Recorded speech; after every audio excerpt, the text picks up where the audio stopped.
Peace and blessings, family. Welcome to African Spiritual Conversation. I'm back up in here. I know last week we didn't really do any shows last week because we had some things going on. And so, but I'm back this week with I'm so excited about my guest because we're going to talk about her book and just who she is. So welcome, welcome, welcome. This is dear sister Lilia Dorsey. How are you, dear sister? I'm doing great. Thank you so much for having me on the show. I'm so excited. No, thank you. So in case you don't know who she is, I'm going to tell you a little bit about who she is. Then we're going to get into a conversation. This is Lilia Dorsey. She's an author, a blogger, a filmmaker, a voodoo priestess, and a psychic. So on the back of your book, which is all those things are awesome. So I can see how you will be all those things, to be honest with you.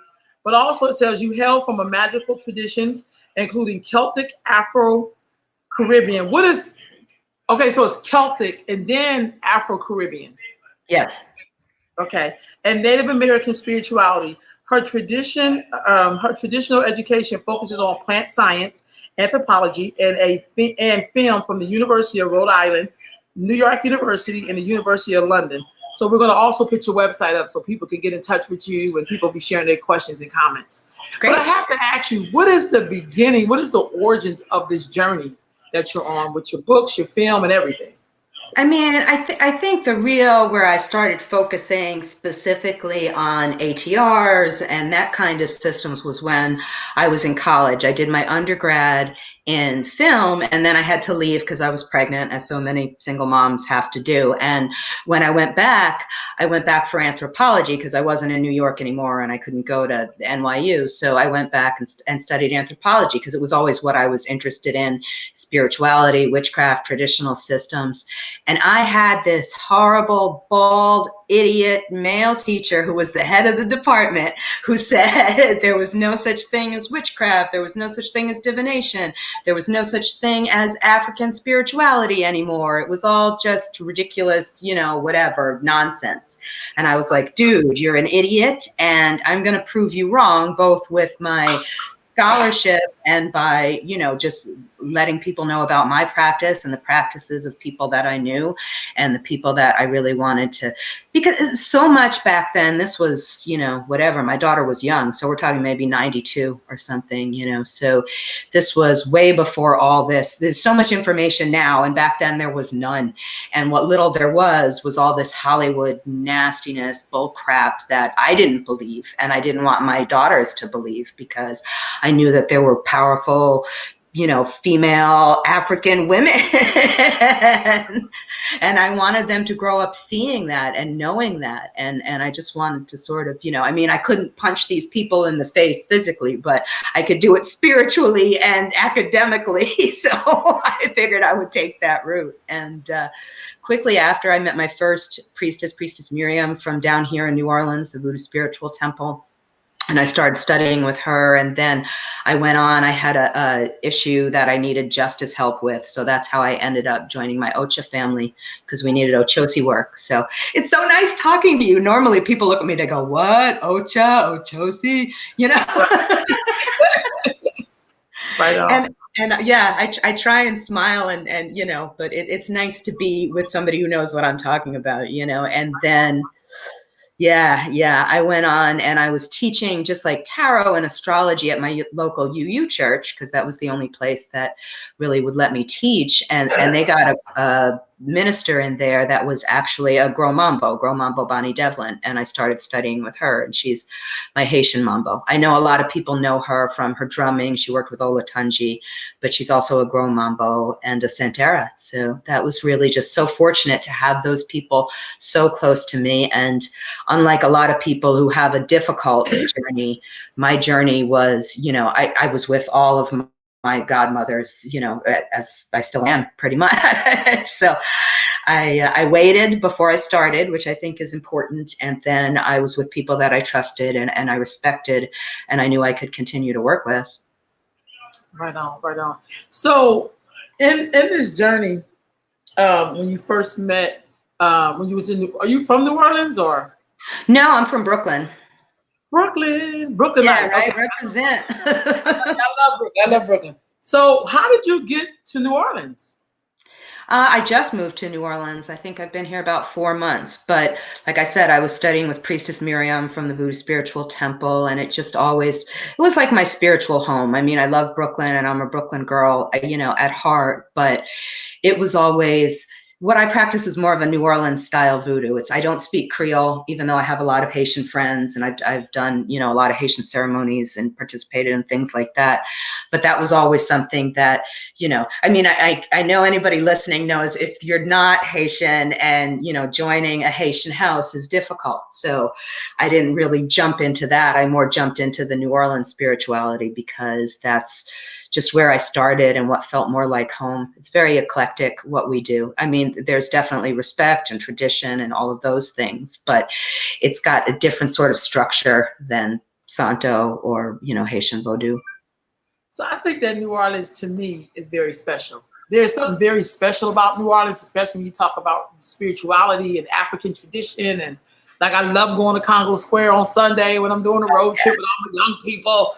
But also, there's Sister Sula, so I try to go by and hang out with her a little bit. So nice. New Orleans is special. Like, there's something about New Orleans. What is the difference between Haitian voodoo and New Orleans voodoo? Well, it's interesting. I mean, New Orleans voodoo is a little bit of a gumbo, especially at the Voodoo Spiritual Temple, because Priestess Miriam's husband, Ashwan Chamani, was an Obeah man from Belize. So a lot of the practices when they started were, had a lot of Obeah elements in them. And then there were also, we honor the Loa. But then because when they started the temple, there were 3 temple drummers and 2 of them were Santeros. So as anybody knows, if you're sitting there with a drummer who's used to playing rhythms for Elegua and then they're playing the rhythms for the Legba, you end up with something where, well, I got to pay attention to you, Poppy, and then I got to pay attention to you, Poppy. So in a way, it was less, I think people who weren't there at the beginning, like I was, are like, why are you doing Orisha and Loa together? And the reason we are is because that's part of our history. That's part of honoring, the priests that came before in the temple and the Santeros that came before, and, also the work of the people in the city. So it does have both of those elements, which I think works well for me because a lot of my godchildren now, I've had my own godchildren for about 15 years. A lot of my godchildren now are also in Santo from a different system, not initiated with me in Santo, but initiated with someone else. So again, if they're coming to the feast day and it happens to be the feast for Legba and the feast for Elegua, obviously we're going to make sure both of those are separate but equal, so that's kind of how we work, and I couldn't deny that part of their heritage, if they're Latina or if they've had the initiations, it's like you can't get rid of that when you walk through the door. You have to respect and honor it. But it does make it confusing when I explain it because people are like, what? You do what? And I'm just like, well. So, it just makes sense. Celtic, what is a Celtic spiritual tradition? Is that like the ruins or like what is that? I think a lot of it has to do with honoring the goddess, which is one of the reasons I called my newest book Orisha's Goddesses and Voodoo Queens, because, when I talk about Celtic spirituality, myself and some of my god kids, we honor Briege, which is very different than Maman Brigitte. It's like the Celtic spirit of Briege. There are some similarities. They have sacred flames and stuff like that, but there's also differences, the same way I was talking about before. There's differences in the systems. So Celtic spirituality has a lot to do with sacred water and sacred places. Again, similar to a lot of the ATRs, but we're talking about a different energy, a different goddess, as opposed to an Orisha or something like that. So that's what I talk about when I mention that. I mean, one of my grandmothers was Scottish, so I can't really separate that fact when I honor the ancestors, that, you know, going there, that's pretty much what they did. So I just sort of recognize the ancestors and recognize that part of my heritage. Right on. What about Afro-Caribbean? By that, I mean, you know, that's what we used to call it when my book first came out. My first book, Voodoo and Afro-Caribbean Paganism, which nobody talks like that anymore. Now it's just ATR and not Afro-Caribbean. Yeah, but it was about, you know, people who brought African, you know, belief systems and ideas to the Caribbean in the sense of Haitian Vodou, or in, you know, in Cuba with Santo or Lukumi, depending on what you want to call it. I mean, Santeria for those of you who want to call it the wrong thing and are used to the other name. But so for me, it was just that knowledge that came from, you know, if we're talking about Lukumi, we're talking about Yoruba people from West Africa coming to Cuba and Puerto Rico, and that sort of mixing with the indigenous traditions there and becoming what Santo is today. And in Haiti, talking about, you know, those indigenous traditions and those customs and the unique way of doing things that Haiti has done since they gained their independence, which I think makes it really unique. So. And then you have Native American spirituality. Well, it's, you know, they messed us up so bad. You know, there's so many people that are, you know, of African American Black heritage that also have Native heritage. But, you know, a lot of us don't know that. And I grew up learning about that. I grew up, you know, knowing that I was Blackfoot Lakota and that was my tribe and that's what my family did way back when. So again, I always just tried to honor the ancestors and honor the belief system that they had in my practices, because again, it all comes together in me. So I can't really separate it. But I don't want to do anything offensive to anybody living or dead. So that's why that's part of my practices. Yeah. So let's talk a little bit, before we get to the book, how has it been working in this tradition or living in this tradition, and then also being at the universities, because you mentioned like 3. So how does that work in academia, and you talk about the practice? It was so hard. It was such a struggle all the way along, you know, just getting somebody to listen to me, just getting somebody to believe that these things were real, getting somebody to go on record, even if it was anonymous, that they were practicing these things, because there is such a real negative stereotype. I mean, again, people who are young now don't necessarily know what, you know, we all came up with when we were doing this all this time, you know, but it was really that you would say you were practicing it and people would, like, you know, take a step back and run away from you, you know, or they would lie to you on purpose, you know, which I think is just part of trying to keep our own sacred knowledge sacred. So being an academic was so hard, just having my voice heard and having the voices of other Black people, people of color out there, and this is what we do, and having it respected, because it really wasn't respected.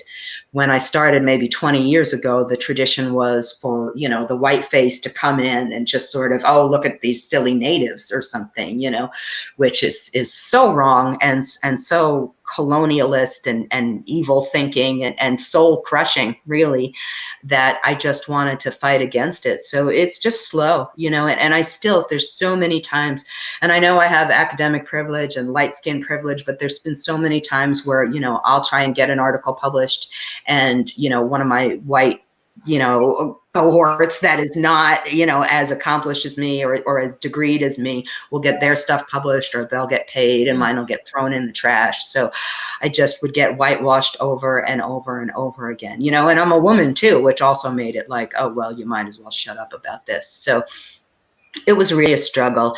I think it's getting a little bit better now. I did go back to NYU, I think maybe 3 or 4 years ago now. And my favorite part of it was one of my friends, a white man, was working in the Amazon, and he had brought cameras back to the native people there to let them make their own movie. So they wanted him to be the evil white man, and they beat him up in the movie, and they took his money, and he spoke bad Spanish. So he made this movie. And he's bringing it around to all the universities and everything and showing them. So that just really made me happy that there was a real shift in the fact that, oh, I'm going to be this outsider coming in and explaining your silly little traditions to the world, where they can tell their own story now. And their own story is that they've been abused and misunderstood and taken advantage of, and now he can help them do that, as opposed to being part of the people causing the problem, so that was really great to have that moment where I realized, okay, things are changing. People can say I practice voodoo or say they practice New Orleans voodoo, and people aren't going to try and get them arrested. Or, I used to worry that my kids would get taken away from me, because it had such a horrible reputation out there, and nobody was, willing to even believe it was a real religion. Wow. Well, I know it's come a long way, and now you have I don't want, because Beyonce, people think she's Oshun or something, but it seems to be a little bit acceptable. Or, I always try to tell, I'm in California, so sometimes people want to know more about it. And I'm like, sometimes it's hard to refer people to teachers because, it's kind of like, it's a real journey, you know what I mean? And you have to as much as you can. So when you're talking with people, you'll have at least some understanding of what you're talking about or what you're asking about. But it's really a journey, I find. But I feel like if your heart is pure and you're really trying to seek out real truth and knowledge, the right people will come your way, or you'll get guided to the right people, or they will be guided to you. So I'm just like, I think this is awesome. I think there has to be more alternatives. And what I like about your book, you covered the book I'm talking about is Orisha, Goddesses, and Voodoo Queens. Right here, family.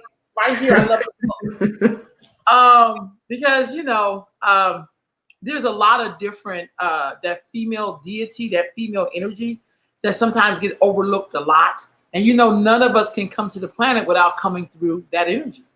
Like, you just cannot get here. So the fact that you wrote this book, what made you write this book, Orisha, Goddess, and Voodoo Queens? What made you? This is incredible. What made you write this book? Thank you so much. I just wrote the book I wanted to really write. I think my first couple of books, I loved them and I did the best job I could, but this was the book I really wanted to write for me and my daughters. And one of my dear friends read it and, it called me crying because she said that it was so amazing. She wished she'd had this book when she was a teenager, because it wouldn't have, she wouldn't have gone through all the struggles and self-loathing and self-harming and all of these, horrible, low down things she thought about herself, because she didn't realize she came from this long line of queens, because they don't like to tell us that, they're trying to keep us down. So that's really what, and I fought all the way along. A friend of mine wrote me a review yesterday, and she's like, she's a white woman, a blogger, and she was like, well, thank you for showing me I can't just treat the Orisha the same way I would Aphrodite or, Hecate or something like that. Thank you for showing me that there's a right and proper and respectful way to do this. And I really fought to make sure it said that all the way along, that it said, please go get initiated. Please go get a teacher. Yes, it might be hard. I traveled from Brooklyn to New Orleans 5 times a year last year to see my godmother and to do spiritual things here and to be where I felt was home. And like I said, now I finally moved, so that's great. But now my godkids will have to travel from New York down to New Orleans to see me, to see their teacher, So it's not necessarily about, oh, well, I don't have anybody in my little town of 200 people, like most of us don't have that luxury of having the person we're studying with around the corner or down the street. We got to get, I had to go see my godmother when I was living in Brooklyn and had to go all the way to Florida. I had to take my Elegua on the Amtrak, and it was a lot. So someone has a question for you here. Okay, let's see. Okay, how protected are my workings? Okay, for a client and the person had the work done, finds out the work. Okay, will my client be protected? I think it really depends on the situation. You know, I mean, I certainly have some clients who they'll say, well, you know, I pissed off you know, Hungan. And I was like, well, what did you do? You know? And then they won't tell me. So those cases, I don't even want to take those cases. You know what I mean? Because if you've done something where you are getting anger and negativity and retribution for something you did, well, who am I? You know, I'm not going to go in there and stand in between you and this person. If it's something you didn't do and, you know, your heart is pure and this person's just, you know, striking out against you for no reason, then I think you have a good chance. But all my clients are based on a person-to-person basis. Everybody's different. I always like to explain it's like peanuts. Some people, I ate peanut butter sandwiches every day when I was growing up. And, you know, some people eat a peanut butter sandwich, it kills them. So you need to see who the person is and what you're working with, and that determines how effective you are. You know, I mean, most of my clients, if it's not working, then I tell them, look, I can't help you. You know, like some people go to a doctor and they try a bunch of things and it still doesn't help them. But for a long time, I did guarantee all my work so that when people can't, because I wouldn't want to pay for something that wasn't working. And if somebody comes to me and it's not working, I will tell them, don't give me your money. Like if this isn't working for you, you need to find somebody else.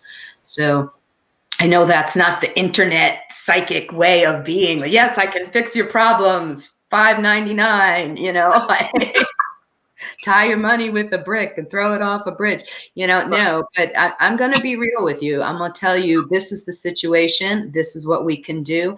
And a lot of times people don't want to do what they have to do in order to make a situation better. And that's really what I find happens with a lot of my clients. Like they either get what they're asking for and they don't want it, or they, you know, they're supposed to do some simple thing and they don't do it. There's nothing I can do about that. Either of those things, it's not on me. Right on. Well, look, I feel like when it comes to work, that's usually, there's a difference between religion sometimes and spirituality, even though they overlap in places. I think with spirituality, you're always working. Like there is no like, I'm gonna give it to you, you take care of that. It's like, no, you're always accountable for yourself. Like you're constantly in working. Sometimes in religion, we have these steps where sometimes you don't even have to think about it. It's right. Like if I come and do this, it's all no. There's some other steps to this, and you're always constantly co-creating or coexisting, or you just have to pay attention. You know what I mean? You have to pay attention, and so them quick fixes will get you in trouble. That's all I'm saying. Because there's always a reciprocity. You know what I mean? So you have to be very careful when you want to do certain things. You know, it's like it's reciprocity. So the stuff you put out there will come back. I mean, I'm not, you know. So in your book, you have, oh man, you have some people I haven't heard of. So I was like, oh, wow. And then and how I got your book. So there's a Queen Mother that I worked with up in New York. Well, really, she was in Canada, but now she's back in New York. And I was asking about Mommy Walter. And so we were talking about Mommy Walter. Then I looked on the computer on Amazon and was like, let me see if there's any books. And your book popped up. And I was like, oh, I got that book. So in there. So I was like, oh, wow. So then the book had other people in it that was so awesome. So like you have Oshun, a lot of people now tend to, so I think people hear Oshun because of the way she's delivered, because somebody famous is, not like she's doing it on purpose. I mean, you know, but I also think there's so much deeper parts of her that we don't get to see. We just see like the surface and the flash and beautiful and mirrors and, you know, but I was told that she was a straight up warrior. And so, you know, we don't really talk about that part. We just think about her like splashing through the water, being pretty. Yes, but, you know, when you're a warrior, sometimes you can't, you know, you know, warriors work. They do. Yeah. So what made you put Oshun first in your list here of the women that you, or the goddess? I'm Oma Oshun, and she want to go first. No, I know. She just like be first. I gotta be first. But it was funny. I didn't think I was Oshun. I mean, I even saw some, well, at the time I thought they were respected Babalaos, and coming to find out later, no, that's not how things are done, you know, and they were like, oh, blah, blah, blah. I had a lot of loss in my life. You know, I lost my daughter, and he was like, oh, you lost your daughter, you must be Oya, you know, and I was just like, well, no, that's not really how this works. Like there needs to be 3 babas, there needs to be a mat, like there's protocol for these things. But this was, again, I was just starting out and I didn't know, and I thought this person wrote some books and everything like that, so I thought that was okay. So, you know, but like you were saying before, you know, you get what you need, and I felt like that was part of my journey. But you know, when I finally did find my Santo godmother and I finally did sit down in front of the Baba, it came up Ochun, and that made so much sense to me, you know, because I always loved her so. And you're right, she's not just this pretty whatever person, but I feel like I was always a dancer. I was always moving, you know. I mean, even my Santo godmother is a daughter of Oshun, and so many people in her, as happens usually, if somebody's, you know, the godmother is a daughter of Oshun, a lot of the god kids will be daughters of Oshun too. So that just sort of made me really better understand what that energy was about. And I think, like you mentioned, Beyonce, so many people connect with her because Beyonce has sort of brought this image more into our knowledge. You know, people who never even saw or heard of Ochun before are now like, oh, Ochun, you know, whatever. But I think she's got a lot of important lessons too. You know, you talk about, yes, she is beauty, but she also has to do with love. And I think as women, so many of us struggle with love. So many of us have those, you know, crying times and those laughing times and those times where we're really looking for love, you know. So by hearing the stories about, oh, well, this is what happened with Ochun when she got her first husband, or this is what happened with Ochun when she came up against Ogu, you know, it's like, oh, okay, now I can better understand these different ways of being feminine in the world. And I think that was really important for me to start with that, in addition to the fact that I just love her, you know. What about Yemoja? It's interesting because I think a lot of people, I always say that she's just so maternal, so motherly, you know, that it's like she just has all these children. And I think a lot of people who aren't used to the religion can understand Yemaya in the sense of they can understand the connection that they have to the sea. They can understand the connection that they have to this sort of divine mother energy. And I think that she can be rough, but for the most part, you know, if you're not malicious, she's usually gentle. And that's with as many qualifiers as I can say, because don't get a Yemaya angry. But I wanted to put her in there because I think this is somebody, you know, my friend who was just here helping me, you know, he grew up with these images of the Madonna. He grew up with these images of the Holy Mother, which I think really does have a lot to do with the sacred Ashe of Yemaya. Yes, it is that and so much more.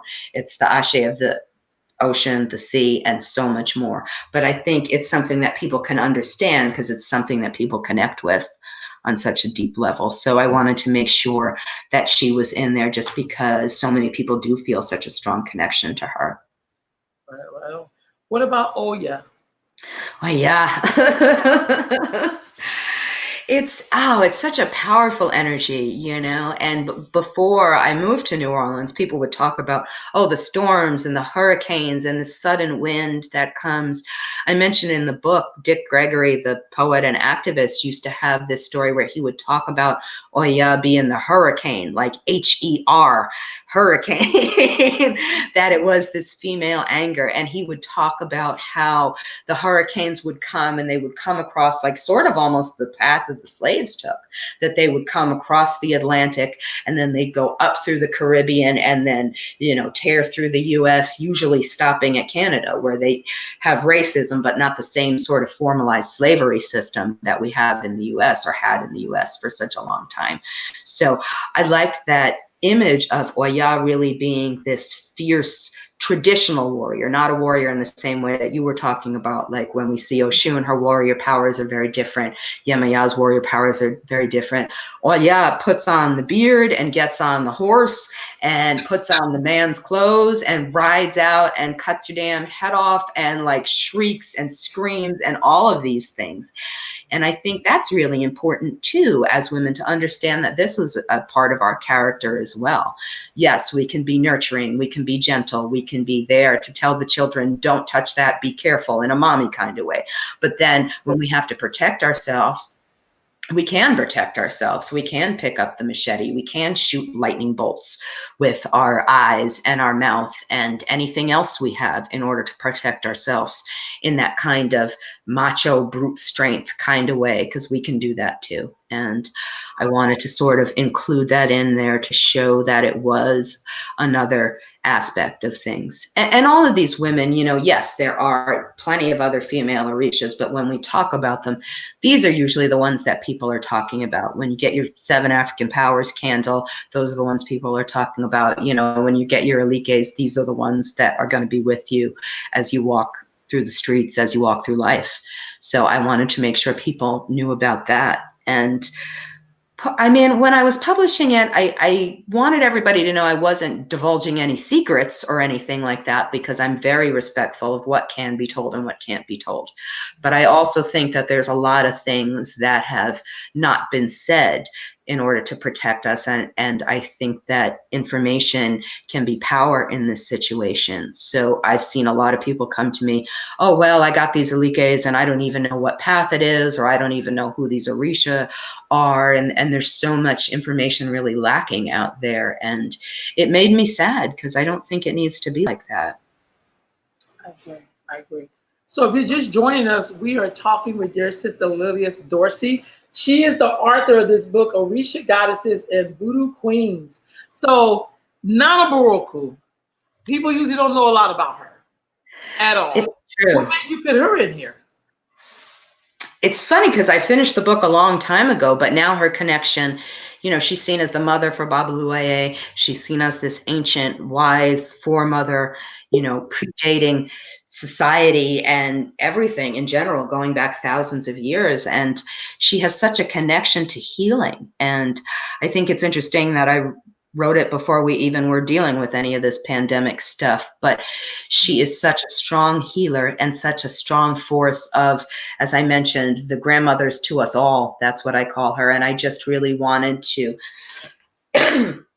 show everybody that we can draw on that strength. The same way that we know that we're powerful women today, we know that there were powerful women before us, our mothers, our grandmothers, and their grandmothers, and their grandmothers, all the way back through time. And for me, that's really what Nana Buluklu represents, this kind of ancient, powerful feminine that goes back through time, but is also very specifically African. We're not talking about some of these European goddesses that came in later. We're talking about something that's really primal and African. And when you look at it from the anthropology side of things, you know, there's definitely a real connection to life beginning in Africa, life beginning with these women. So I think that this is something we all need to recognize and be proud of.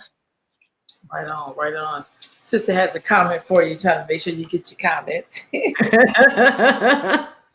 So I like this. It's like you saw me on Pinterest. I love Pinterest. I'm just such a, like, I love pinning everything. It's nice. It's a lot of fun. What about Mami Wata? Mami Wata. You know, we always did a lot of Mami Wata stuff in the New Orleans house here that I belong to. And it was something that was always present, but it was also something that was just so powerful and so strong that I think it defied explanation sometimes, you know, and even writing the book, it was very hard, because we've got Mami Wata back in Benin, in Africa. We have Mami Wata here in New Orleans, where we do things. We have Mami Wata all over the world. And in a way, she's really just the Ashe of water.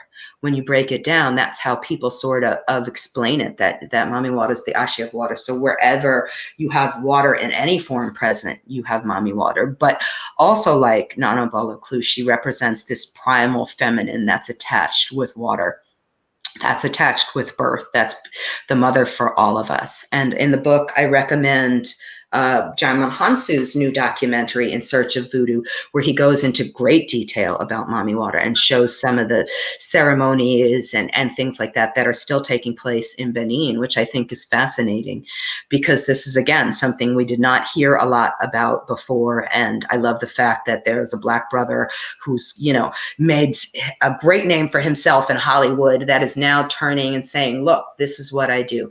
I do voodoo. This is what we do in my country. And I'm going to present that to you, not an outsider's view of it. I'm going to present an insider's view of it. Somebody who really knows what they're talking about and is really at the real ceremonies and talking to the real priests and priestesses. And that's kind of what I wanted to do with my work. So I just found that fascinating. And there's a saying we have in Ifa, which is, you can't get awo from a book. So as much as I want people to go and look and read my book and get whatever knowledge they can from that, it's a whole nother level of knowledge that you get when you're out there and you're at the water and you're in ceremony with other people who are dedicated to the same tradition that you're working for. And it's just such a beautiful thing. And he gives us a real glimpse of some of those ceremonies. And I think that's really beautiful. That's a good documentary. I did see that. I don't know if it was on Amazon Prime, but I did see that because it was recommended for me to watch that. Yeah, it's on Amazon now. That's great. You don't even, I bought it when it came out. I paid a bunch of money for it. But I think it's on Amazon. So you something that was key. So I think sometimes one of the struggles in the diaspora is someone told me the story once, this woman that I'm telling the story for, I think she's like 40 years in the tradition now. She said when she first came out, or when she first started studying, African traditional spirituality, she said that she met a guy who was from Africa, and he was supposed to be a priest and all this stuff. Turned out that he wasn't even from where he said he was from. He was like from some other place in Africa. So when you're trying to reconnect or rediscover those ancient systems that our people practiced before going into enslavement and being brought here against their will, for those who came that way, how do you balance, or how do you work through people who don't understand the enslavement piece and what it's done to us for us to get back to where we were, or to reconnect to those spiritual traditions? Because I watch sometimes, if you're not of that experience, you kind of just wipe over it, but you really can't wipe over it. You can't just gloss over it, because it has everything to do with why we're here to a degree. Like, so when we're reconnecting to things, you understand that our ancestors did that before. So it's a reconnection, but also going through that enslavement period, that's a part of something else too, because something happened in there. Because some of us were still working this. We may not be able to say the name of it, but we were still working it to a degree. How do we do that?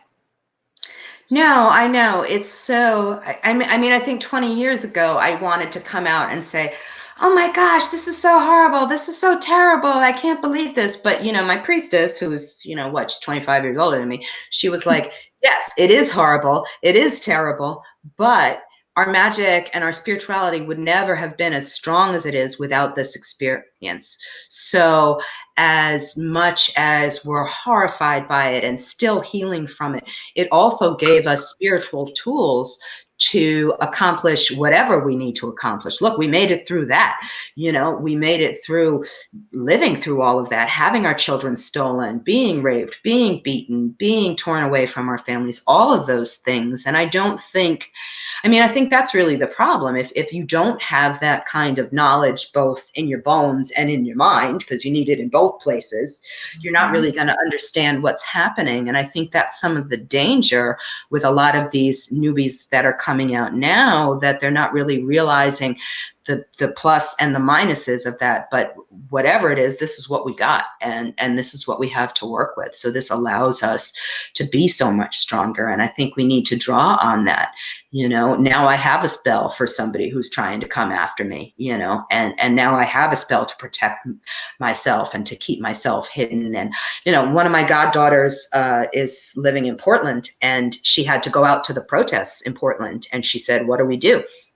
So I gave her a list of all the things that I know to do to protect yourself when you're going to be around the police, when people are going to be snatching you into vans, when your life is going to be on the line. But it's too soul crushing for you to stay silent in that situation too. You know, the mommy in me wanted to go, stay home, don't go out. But I know she had to do what she needed to do. So I gave her those tools for protection. And you know, she got photographs of the bastards and she helped her friends and she did what she needed to do. So without those really strong tools for that, you know, you mentioned Congo Square. That Congo Square was the first place that slaves used to have rituals and dances, and Marie Laveau and the original Dr. John used to have ceremonies out there. And they would pray to, it's funny because when you do Haitian Vodou, they say Papa Legba, but here in New Orleans, we say Papa Labat. And Jean-Baptiste Labat was the guy who made the laws against voodoo. He was the guy who was like, not the mayor, but I don't know, some other big up and up guy in the police or the government. And he would shut all the ceremonies down. So we would pray, Papa Labat, you know, keep the cops away from us. Let us do the ceremony. Let us work the healing magic that we need to do for the community and don't mess with us. So it's like for hundreds of years, we've learned how to get these things. And yes, unfortunately, some of us may have forgotten, or if you're, you know, of a certain age like me, when I grew up, it was like, shut up, don't talk about that. It didn't happen. But you're right, people were still doing it. And now people are talking about it more. Right on. This sister had a question for you. Okay, at what age did I become serious about this path? I think I looked like when I was a teenager growing up in Brooklyn, but like I said, my Creole is bad and my Spanish isn't great either. So when I was growing up in Brooklyn, even though I had dark skin, they didn't want somebody like me coming into Botanica and going, give me all your knowledge and everything like that. So it was really until I was maybe about 20 before I started my formal study in any of the ATRs. Okay. During the times we're in now, what are my recommendations? I would find a good teacher. Like I said, you need somebody who's going to guide you. You need somebody you trust. I mean, my God kids call me with all questions. They call me with, like I said, maybe they're having a problem at work. Maybe they're having a problem, you know, with healing in their family. Maybe they're having a problem with relationships. They call me for all those things. So it really has to be somebody you trust on all those levels, because you might need to call them up and say, hey, look, I have this difficult / embarrassing / dangerous situation that I've gotten myself in. I had a client once that was like, I hate my bosses. I've just, you know, put all their computers in my car and driven off. I was like, dude, you're going to get arrested. Like, turn around, drive back, apologize, and then we'll do something spiritually to improve the situation. So, you know, you have to have somebody you trust in all those kinds of things. And it might not be the person who's closest to you. It might not be the person who your best friend recommended. It's going to be something that's personal to you. And I recommend sort of focusing your energy on that. Like, instead of, I get so many people, oh, I can't find anybody, or, oh, they're not close, or, oh, they won't let me in. You know, well, what have you done? What have you done magically? And then what have you also done with your feet and going around and talking to people and getting readings from different people and talking to the people who are in that house about possibly joining or how you should move forward? You know, and I will say this too, not everybody's supposed to rush out and get crowned. Not everybody's supposed to rush out and, you know, take the ascent or become Mambo or Santera or whatever. Some people are just supposed to work doing what they're doing for now until things change. And that's not a bad thing. That's just, we're all at different parts in our life. I know some houses say that, like, if you still have young children, you're not really supposed to initiate, because so much of your energy is going towards taking care of those small children. So instead of being responsible for 30 or 40 spiritual god kids, you're responsible for your own actual physical kids until they're grown and can take care of themselves. So there's a lot of things to consider. Right on. All right. What's an easier path, Hoodoo, Celtic, or ATR? Hoodoo, I remember I did an interview once and I explained the differences between Hoodoo and Voodoo, and somebody went, oh, well, then everybody should just do Hoodoo, because then they don't have to initiate, or they don't have to study, or they don't have to really. And I was like, wow, you took nothing away from what I was saying. And okay, that's fine. I mean, I think hoodoo is very practical in the sense of, okay, well, I don't like this situation I'm having with my neighbor, so I will do this hoodoo spell that, you know, get these ingredients, put it down, and then it will get better. Whereas ATR, you have initiations, you have godparents. And to me, it's like apples and oranges. You know, if I am sick and I go to the drugstore and get something over the counter, maybe it'll fix it and maybe it won't, which is the same way that hoodoo I've seen work most of the time. You know, a lot of times you can fix something just with whatever you got over the counter, but sometimes you need to go to the doctor and you need to do something that's more involved than just taking a pill or taking a bath or doing something that's a quick fix. And hoodoo a lot of times is a quick fix, whereas ATRs are usually a lifelong commitment. It's about, you know, keeping your shrines or altars or sacred spaces, your sacred items, you know, just keeping them the way they're supposed to be. It's not something that you forget, like you said.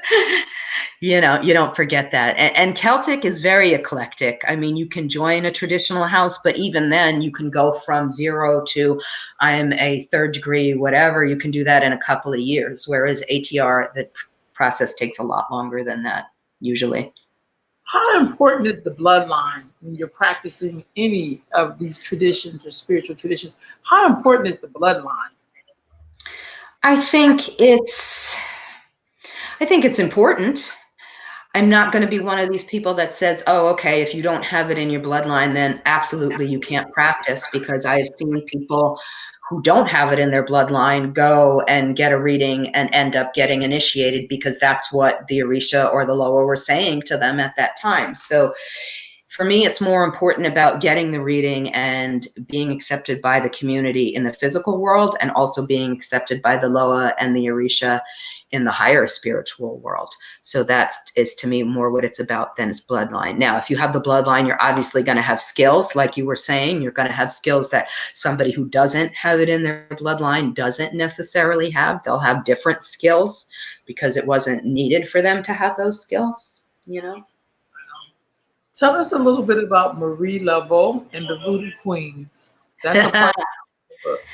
I love Marie Laveau. I do. I do. Somebody asked me earlier about, like, how did I get started? My aunt was, I don't know, I guess the short way to say it is she was mentally ill. But when I was little, I spent a lot of time with her because she was living in the same house as me. And every time I would come into the room when I was 2 years old, she would go, I am Marie Laveau. And she'd start singing these Marie Laveau songs at me and everything like that. So even though I didn't have any formal training, I kind of always sort of knew who Marie Laveau was. I knew she was this great voodoo queen, and she had all these powers, and she had all these lovers, and she had all these children, and she had all this money, and she had all this really power. She just had so much power. I mean, like, it's said that Queen Victoria went and got a reading from Marie Laveau.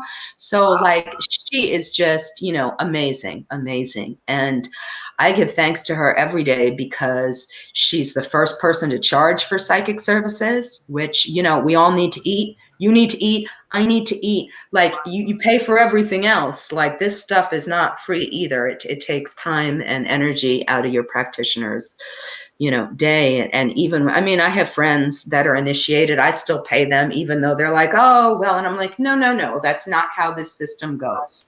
You know, we all need money, and if you're helping me, I'm going to help you. And if I can't do that in a way that's like a trade or a barter, I'm going to do it with actual cash, because that's the easiest way that people understand things. My goddaughter, who just actually got crowned, she says money is the sincerest form of thanks. And I think that's definitely true. So I give thanks to Marie Laveau for that, because people need to understand, especially as Black women, you know, we're at such an economic disadvantage for the past 400 years, that the fact that this is something that is really important. Okay, I believe every elderly person in New Orleans has practiced some form of hoodoo but didn't speak of it. I remember seeing so much but wasn't aware. What's your opinion? I think that, yeah, there's a whole lot of it. I mean, it was definitely undercover for a very long time. Up until when he passed, I worked for Dr. John, the jazz musician. And he was like a father to me, really, definitely. And he would tell me stories about all the old Hoodoo people here in New Orleans. And again, it was very underground or very secret. And it wasn't really something that you talked about. And even if you look back, again, like I said, I've done a lot of scholarly research and stuff, but if I look back at what Zora Neale Hurston, back in her time, many people know her from novels like Their Eyes Were Watching God and whatnot, but she did a lot of research on voodoo here in New Orleans and also in Haiti and in Florida. So she talks about, you know, going out into the fields and talking to people about the practices that they used to have. And you know, I think we'll never really know, honestly, because so much of it was secretive and so many of these people knew they were risking their life if they said they were doing voodoo. So I think there are a lot of things, though, that are considered voodoo things that people wouldn't necessarily know. I was watching an old episode of Little House on the Prairie, and they've got a frizzly chicken tied up in the yard, and everybody gets mad when they undo the frizzly chicken. But this is a traditional hoodoo thing. Like, in order to take negativity off yourself, you keep the weakest chicken tied up in your yard, and then all the negativity will go to that chicken instead of going to you or your kids or somebody else in your family. So there's a lot of hoodoo folk magic things like that that people just did, and they would call it superstition or old ways or whatever you want to call it. But I think there were certainly a lot of things. I grew up with that, even from, like I said, my Scottish grandmother, who would say, you know, don't walk under a ladder, or, you know, this person has red hair. She had red hair. So that's kind of, you know, oh my God, red hair, bad luck. You know, there's so many of these things that people just grew up saying, okay, this was bad luck, or you do things this way, or you don't do things this way. And that really was hoodoo information, but people didn't think of it as such. They just thought of it as, this is what we do. Wow, wow. You have another book called Love Magic. Yes. So tell us a little bit about that. Oh, I'm gonna bring it up on the screen, but here, wait, I got it. And look at this. I'm so prepared. Love Magic. I love it. So tell me about that book. Like I said, the Orisha book was the one I wanted to write. The Love Magic is the one that they wanted me to write. They thought it would sell really well. I wish it sold better, but people bought it, but not the way that they're buying the Orisha book.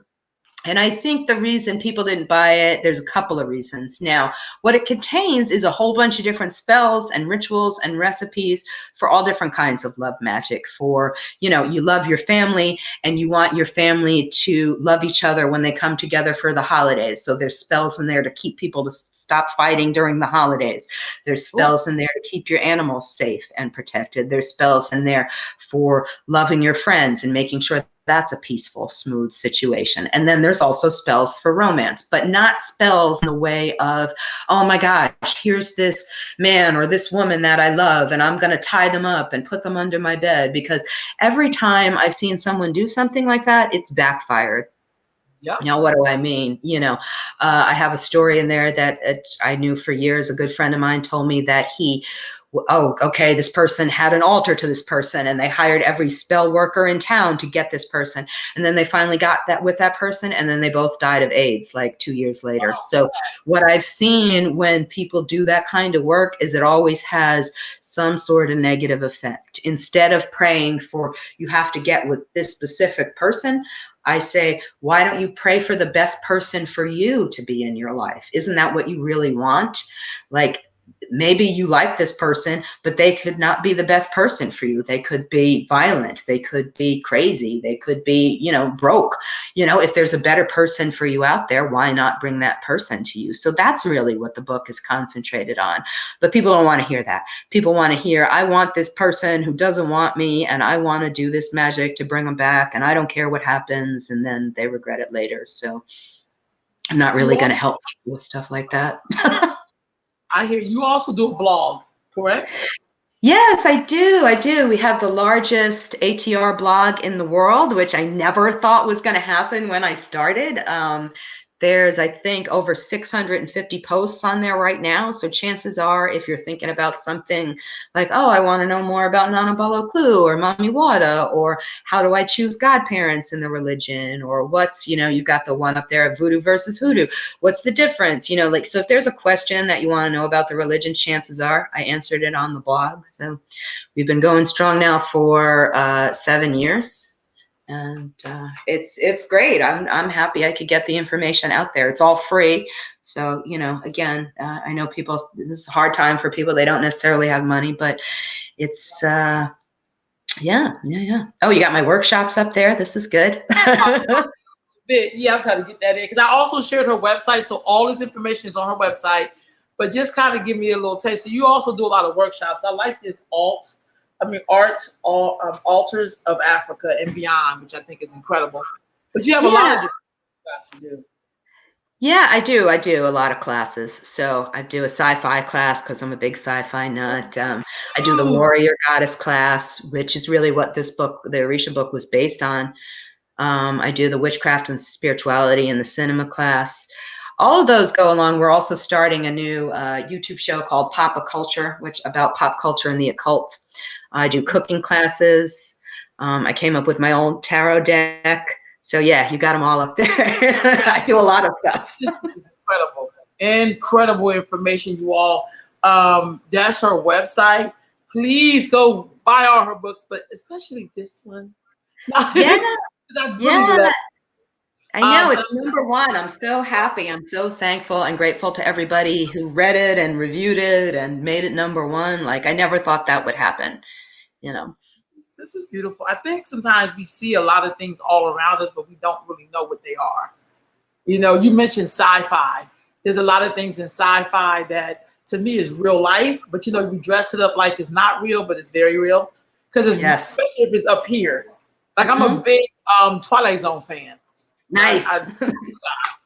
But there's so many times I see the episode, it's like, I totally get that. Because it's like it's up here more than anything else. It's up here. So I'm very grateful. Who have been some of your influences in your spiritual work? Who influences you most to do? I mean, I think really Zora Neale Hurston a lot, just because she was an anthropologist, first Black female anthropologist back in that first school, so that was, and also I did a lot of the work to help rediscover her films, which you can now see again. They've been re-released by the Library of Congress, but somebody making films about voodoo was very important to me. Also dance. I mean, I danced for Dr. John. I'm a dancer. And Catherine Dunham, I think, has just been so inspirational to me. I've been fortunate enough to work with Julio Jean in Brooklyn, who learned directly from her. So to learn some of those voodoo dances and to bring them into my practices. He's doing them online now. So if anybody wants to learn the real voodoo dances from someone who studied with Catherine Dunham, he's just amazing. And I think in a way too, even though she's not a Black woman, Maya Deren, because there was so much that was against women being anthropologists, women being filmmakers, that Maya Deren really sort of threw that out there and was like, this is what it is. This is spirituality. I'm going to go and I'm going to show this. And what's fascinating to me about her is she made the movie Divine Horseman. But what she did was shot 10 hours worth of documentary footage of rituals in Haiti, and then she couldn't edit it, which I thought was beautiful, because like, how can you cut it up? It's the ritual is a whole 10 hours. So she could never edit it during her life, and her husband edited it afterwards. But, a couple of times they've shown the whole 10 hours worth of footage, and it's really fascinating. So for me, these people who really cross the boundaries between art and performance and writing and filmmaking and dance, those people really are, and we're women, are really my inspirations. Right on. So what legacy would you see yourself leaving? If it's 100 years from now and somebody came across Lillian Dorsey, what would they say? I don't know. I mean, my daughter only has plant babies, so I'm hoping eventually she has real babies that I can leave behind. But my godkids have some babies, so that's good. I just hope I leave whatever they need, that they can come and find what they need. If they need a cleansing, or if they need to find a teacher, or if they need to find, my daughter went to restaurant school, if they need to find a recipe for something, that they can find it in my work, that they'll just know that there was somebody who did their best and tried as hard as they could to present an alternative narrative that Black women were wonderful and Black women were strong and Black women were powerful. And we were everything we wanted and needed to be in the situation. And that's what I hope people get from my legacy, really. Wow. Dear sister, this has been an incredible interview. I so enjoyed thank you. I'm gonna get your other book because I was like, oh, okay, I'm gonna have to go pick that up now. Yeah, I'm just very grateful. And the reason why I asked that last question, partly I went to go visit my great grandmother who was born in 1817. Wow. And I have some pictures of my great aunt on 10. The pictures are on 10, visiting her mother's site with my great grandmother. Wow. And so, like, how do these people, these ancestors, figure out a way to go way into the future to touch your great whatever, child, to come and remember them and who they were, which makes it so much stronger. So when I pick up books like this, I think to myself, wow, did they practice any of this? Did they? Because I feel like all of this stuff is stuff from the past that we're rediscovering, and we keep trying to, we keep trying to make sure we stay connected to that divine, sacred spirit that we've been practicing since the beginning of time. But I think it always goes somehow back to that great energy of the feminine, because you can't even get here if you don't touch it. That's right. That's right. It's so beautiful. So I'm so grateful for this conversation. I'm grateful for this book. I'm grateful that you wrote the book. Thank you. Thank you so much. Voodoo Queens, my dear sister Lillian Dorsey. Please check her out. There's her website. And any closing words you want to say before we sign out? No, just, go out, live, love. I know it sounds like a cliche, but it really is what's important, just keep scratching. That was my great grandfather's advice. Keep scratching. And I think that's good advice, because we need to scratch to get what we need. That's what it is to be a Black person. That's what it is to be a spiritual person. And we just got to keep working it and working it. I like that. Keep scratching. And with that, we're going to leave off with keep scratching, family. We'll see you tomorrow. Peace and blessings. Bye.